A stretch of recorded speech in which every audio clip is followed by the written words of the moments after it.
What's up, world? It's your boy Doughboy Ty, and I'm back once again with my review for Money in the Bank. I would have had it up sooner, but your boy was kind of working earlier on in the day, and I managed to watch like about half of it, and I blacked out. But I managed to you know, watch it again, in its entirety and everything, and yeah, here to bring it back.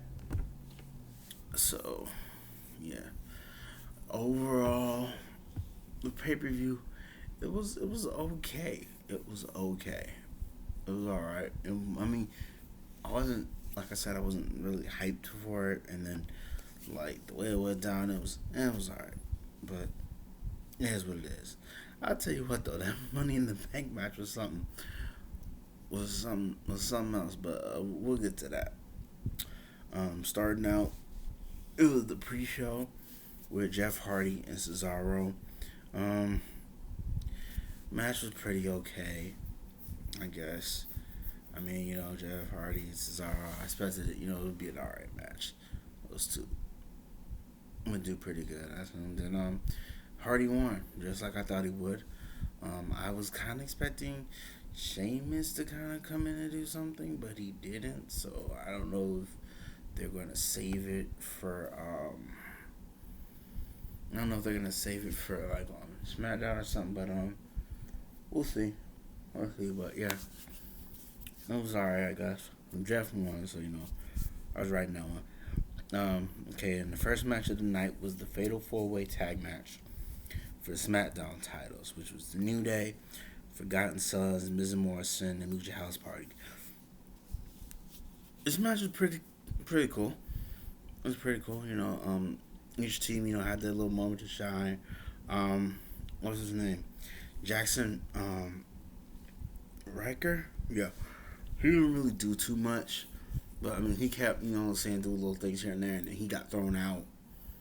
So it was like whatever. But oh my god, there was one moment where Morrison grabbed Metallic, I think it was. They hit a Spanish fly from the top rope to the outside on top of everybody. That was a crazy spot. But Morrison is he's insane on the ropes. And New Day ended up winning. They were my pick. I figured that they would win, and it ended with I think it was like Biggie, and yeah, it was Biggie and Metalik in the ring. Lindsay came in, got hit with Trouble in Paradise by Kofi, and then Malik got hit with the big ending. 1, 2, 3. New Day retained. It was cool. I guess besides that one big spot, it was kind of like back and forth all over the place. Where it goes from here, I don't know. Maybe throw the Usos in or something, but I don't know. I think they're gonna continue to build the Forgotten Sons up and hype them up more. I guess, but yeah. And then was our supposed to be R-Truth and MVP, but I don't know. They just like went in a different direction because R-Truth did his thing, came out, did his little entrance, and MVP came out and did his little entrance. Right when he was trying to do the balling, R-Truth was kind of trying to give him pointers and copy him a little bit, and then MVP got mad. They got into a little argument. He said, "Man, if you don't get your wanna be young thug, all set future looking." I was like, "Come on, man, you ain't have to do shit like that." And then out of nowhere, Lashley just walked to the ring, and he was like, "Yo, man, MP, you can go, man. You take the night off. I got this." And, Truth was like, "Wait, hold on. Why he take the night off?" He was trying to, talk to Lashley, try to reason with him or whatever. He ended up accidentally slapping Lashley, and that started the match. And R-Truth just got destroyed, plain and simple. Bobby Lashley won, so I mean, it was something different, but it was like, So it is what it is. It didn't last long either, so it was whatever. Next up was Bayley against Tamina for the SmackDown Women's Champion. And once again, Bayley won.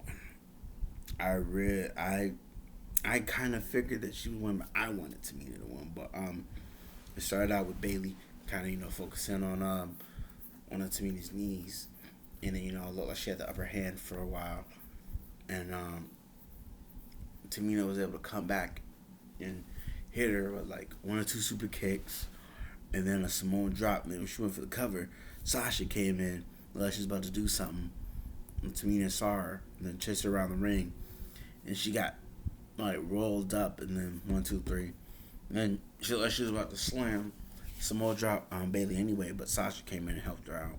So they're just continuing to build with Sasha Banks and Bayley. I maybe they build it. I mean, they got 5 weeks till Backlash, so maybe they'll finally pull the trigger on that at Backlash. I just know that I'm tired of seeing Bayley have all these matches. Banks helps her out, or she cheats.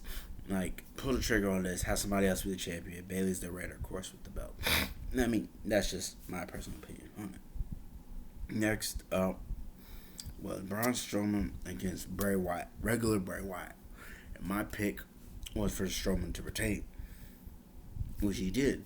The match, I said it wasn't going to be a squash match, but Braun was definitely going to have the upper hand in most of it. He did, but there was a brief period of time when Bray had it, when he went to go run into Bray, or by the announce table. Bray moved, and his like stomach hit the corner of the announce table, and then there was at some point Huskis the pig came out and was cheering Bray on, and Bray was able to get some moves off. And then at one point he hit Braun with Sister Abigail, and all the puppets were out there cheering for him and everything, but he got kicked out. Then Braun rolled out of the ring, and then he popped up with the black sheep magic, and Bray was like, "Yeah, come home, Braun, come home." He got on his knees and did his thing. Then Braun got into the ring and did act like how he used to act, and it looked like he was going back to Bray, but nah, he took the mask. He pushed Bray away, took the mask off, stopped on it, and then hit him with a running power slam. And what was funny was that when he went to go slam him, I didn't know if he was going to kick the mask or whatever, but he kind of slipped or kicked the mask, and it flew off, and he slammed him. And so, yeah, he retained, but while, he was on the ramp doing his thing, it showed Bray Wyatt, he was looking a little mad, but it kept cutting to the Fiend, which means that I'm guessing at Backlash, they're going to have a rematch, except Braun's going to fight the Fiend. And if he fights the Fiend, you can hear it right here. I'm telling you right now, Fiend has to win. Fiend has to win. Point blank, period. That's all I'm saying. But, what I'm saying? I'll have to wait to see if that actually happens with the match. Next up, which I called it, and I said it was going to be the match of the night. It was the match of the night. Drew McIntyre versus Seth Rollins for the WWE Championship. McIntyre retained against Rollins. It was a very back and forth, hard hitting match. They threw everything but the kitchen sink at each other. Like, at one point, Rollins had injured McIntyre's left knee, so he was having trouble walking and getting some moves off and stuff. And he kept, how he does a little run, how he does a little suicide dive. Like, he kept doing that a couple times, and he kept hitting him with knees outside the ring and stuff, screaming at him, "This is my destiny, Drew, and you don't deserve the title," and this and that and third. "I'm trying to help you," stuff like that. But man, when Drew started kicking out at one, that's what they got scared. Everything got scary. He did that with the superplex and the Falcon Arrow combo. He did that with a frog splash. Like, he did that with 2 super kicks. Like, it was crazy. And then the ending sequence. There's some point where McIntyre hit him with the future shot DDT. That didn't get him out. And then he hit him with, was it the Glasgow kiss? It might have been, I think it might have been a Glasgow kiss or a chop. But then Rollins came back and hit him with a super kick. And then he came back and hit him with a Claymore. that one, his mother snapped back. He hit the mat. His head was still up, like, ugh, like the whole count. I was like, yo, he kicked the snot out of his head. And then after the match, what I thought was interesting, he walked up to Roz and was like, yo, um, thank you, man. This is what I really needed. And then Roz actually shook his hand. I thought he was gonna be a heel about it and like slap his hand away or whatever, but no, he actually shook it, which was weird. I don't know if the feud is over, but we'll have to see. But I don't think the feud is over. I think they'll go a couple more times. I don't know if he'll lose the belt anytime soon, but they might have another. They might have a match at like Backlash, I believe, because I looked online and said that was gonna be the next pay per view. So yeah, we'll have to see. Next up was finally the Money in the Bank ladder match. You had to climb the corporate ladder. Now, the pay per view, besides the Money in the Bank match, men's and women's, it was gonna happen at the same time. It was at the WWE headquarters in Stamford, Connecticut. But the rest of the pay per view was in the Performance Center. I figured it was gonna be in the Performance Center, but I don't know. Like they said, like the Money in the Bank match was at Stamford, Connecticut. I thought there was gonna be like an empty arena or something in Stamford, Connecticut, or somewhere that everything else was gonna go. But I digress. The match was interesting. It wasn't a regular match though. It had like a cinematic feel, kind of like the Boneyard match, a little bit, and I guess kind of like the Firefly Firehouse, more like the Boneyard match. But oh man, it was crazy. So much happened. Like I had to take notes because so much happened, and I had to rewatch it like a couple times to make sure I got everything. And even though I got all these notes, I'm pretty sure that I still missed something. But yeah, let's see. It started with everybody had like a quick little entrance or whatever.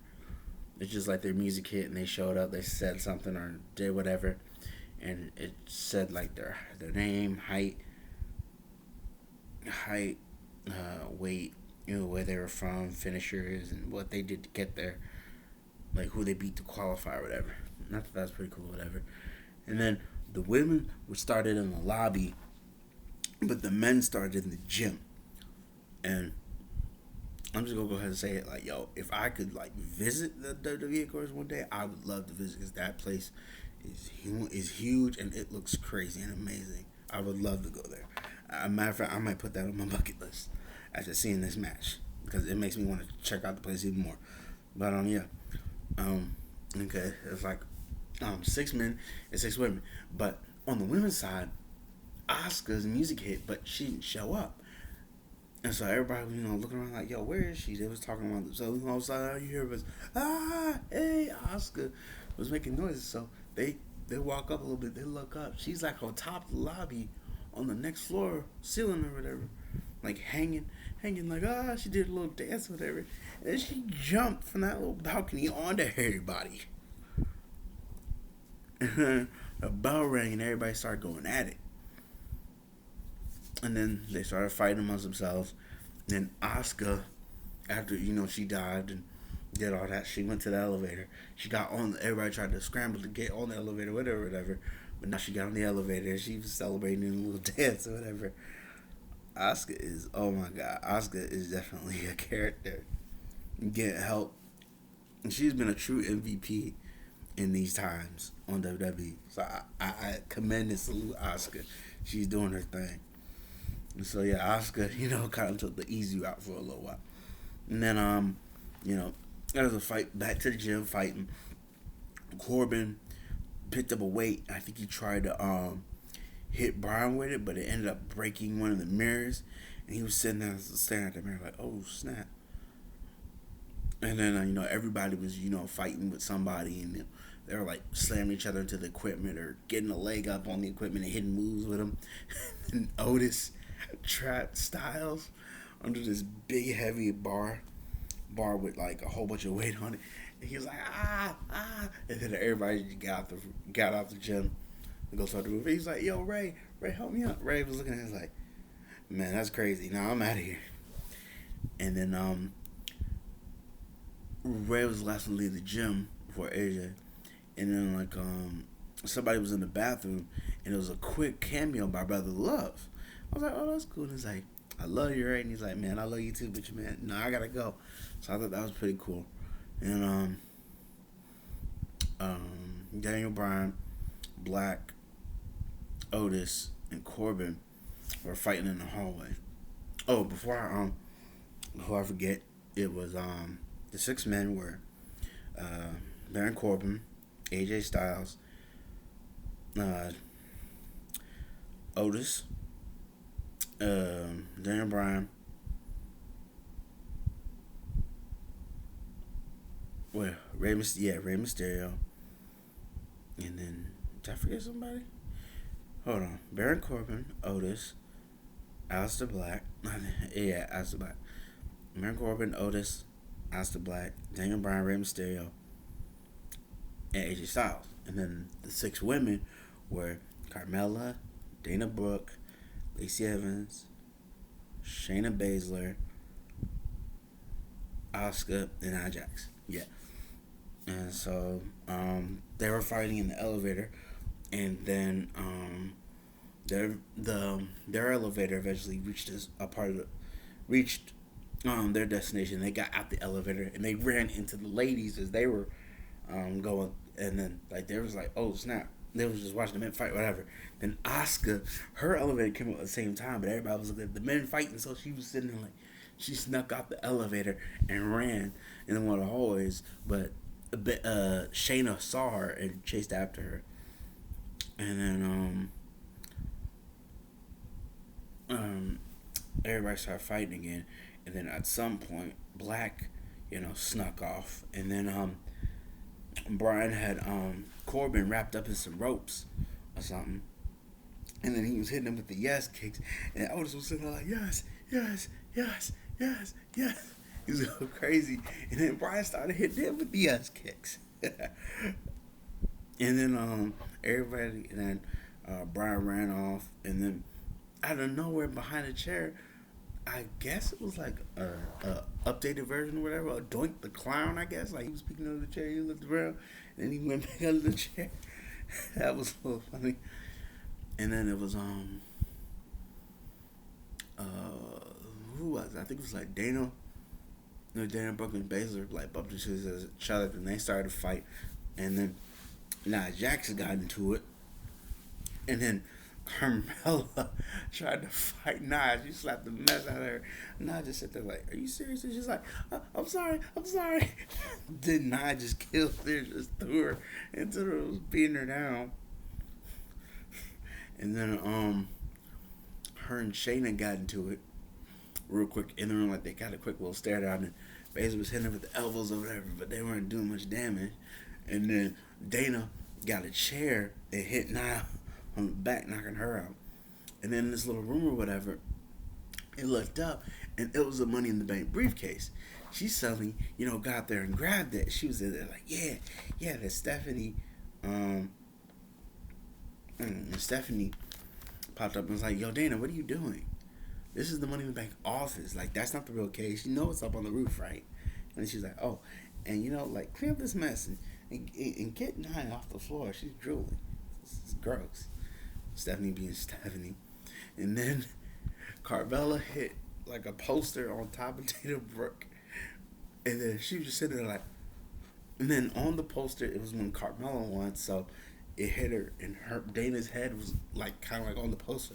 Looked like she won the little Money in the Bank because back when Carmella won it. And it was and then it was funny. Then she was talking smack, then she moonwalked out the room. I was like, yeah, that didn't. She got hit with a woman's right. And then it cut to AJ. He somehow got free and was looking around for Ray. And then he was looking, and then he saw a poster of Undertaker. And he looked a little shook up. And then he started, going around the room. Some of them were locked. He would look at him, open it, look inside, then go. Some of them were not. Then he went to like this eerie room that had like a casket in it and other stuff. It was like covered in blue light or whatever. And he started getting flashbacks from the Boneyard match. And then Alistair Black kicked him into that room and closed the door. And she was like, no, no, let me out. No. And then eventually, it cut to Paul Heyman, I guess, like a cafeteria or whatever. And like, he was just basically sitting there with a whole bunch of food. And then everybody, like, just met up with each other. And they started yelling and yelling. And Heyman was like, hey. You know what I'm saying? He did, ladies and gentlemen, my name is Paul. He did a little thing. Then he got bumped into Dana Brooke, who still had the poster on her. He bumped into him, and he pushed him and hit Otis with a little sandwich or whatever. That Otis was just like, then he just yelled, food fight! And they really just started having a food fight. And then they were a food fight. And then out of nowhere, Ray gets put in the Kirifuda clutch by Shayna. She's sitting there, she got no good. All of a sudden, she lets him go. And then he gets crushed by Nia Jax and Otis, taking all the breath out of his body. And oh my God. That was so funny. And then there's a point where Dana Brooke and Carmella are fighting. And Dana pushes Mella into Nia Jax. And she turns around, grabs Dana by the neck, and choke slams her a little bit into the soda machine. And then Carmella gets powerbombed through the table by Jax, and then everybody kind of separates and stuff. And then, but she has a quick little stare down with Otis or whatever. I just thought that was random as hell. There's a lot of random as hell stuff going on in this match.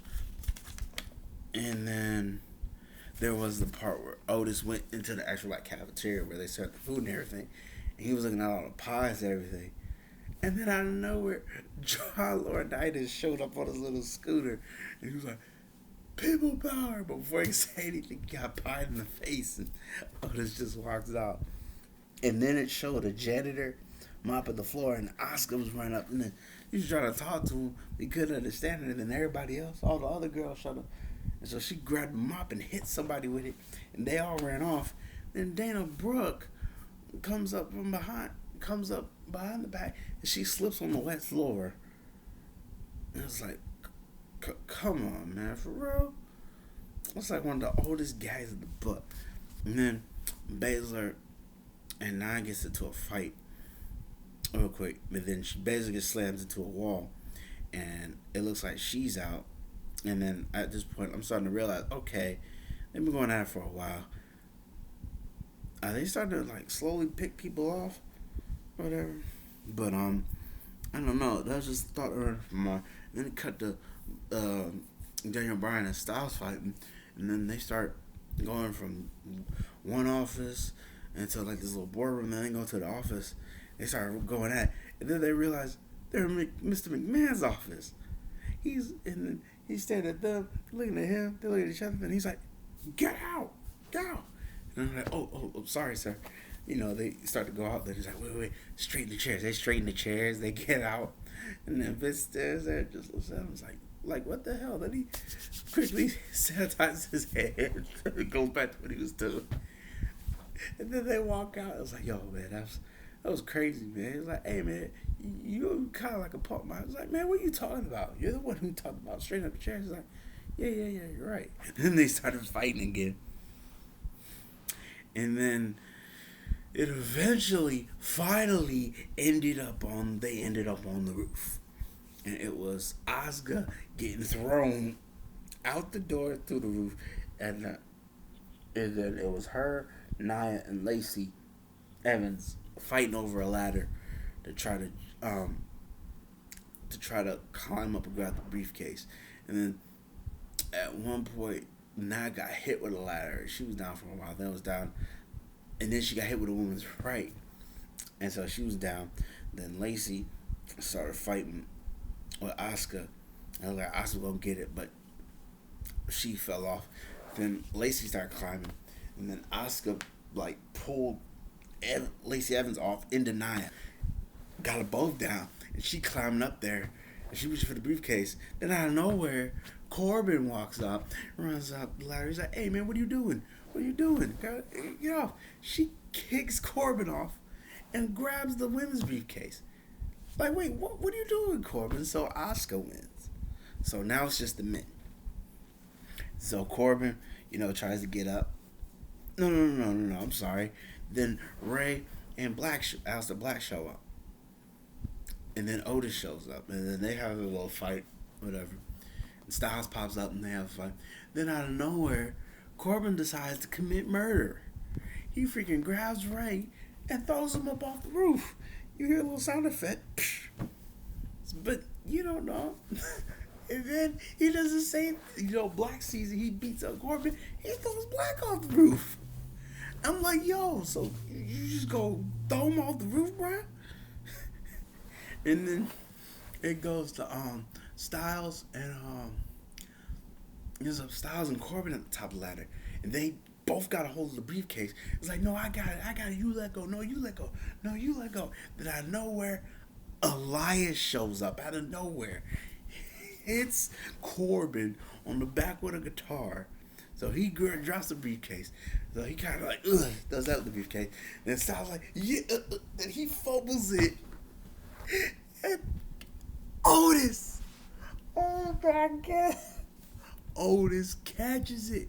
This is the same man who, when he had his chance to climb the ladder, he took a step on that ladder, boom, like the leg just fell. He couldn't even climb the ladder. He caught the briefcase. Otis is Mr. Money in the Bank. But AJ literally had it in his hands, but he fumbled it, and Otis just catched it. Oh my God. Oh my God.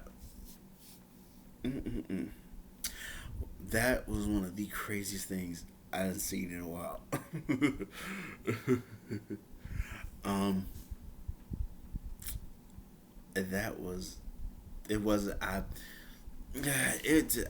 But even though it was that cool, that crazy, I'd still have to say that McIntyre and Rollins was the match of the night. But oh my God, that was crazy. Well, first of all, I know I didn't say. I said I thought Baszler was gonna win. Because obviously she wasn't gonna get it. And then on the men's, I thought the Styles would get it. Yeah, Styles almost had it. I mean, I wanted Otis to win, but I didn't think he would win. But Otis won. Oh my God. All in all, if I had to grade this, I give it a 3.5 out of 5. It was cool. It was alright. Like I said, match of the night was McIntyre and Rollins. But yeah, that's my review for Money in the Bank, y'all. So now it's y'all turn, man. If you like what you heard and all that, you already know what to do by now. Hit the like button, subscribe, get in the comments. Let me know what y'all think. Did y'all like the pay-per-view? Did y'all hate it? What did y'all think of the new Money in the Bank ladder match? Should they keep doing something like this, or should they just do 2 separate ones or something? Like, let me know what y'all think. Have a little comments. Get in the comments, have a little discussion and all that. But yeah, hit that like button. Definitely subscribe. Definitely hit the notification bell so you never, miss an update or whatever from your boy. And best believe I'm going to be streaming again real soon. But before that, I might have a video before I start streaming again. I don't know, but we'll see. But yeah, that's been my review, and I will holler at y'all real soon in the next one. It's been your boy Doe by 9, and I'm out this thing, y'all. Peace.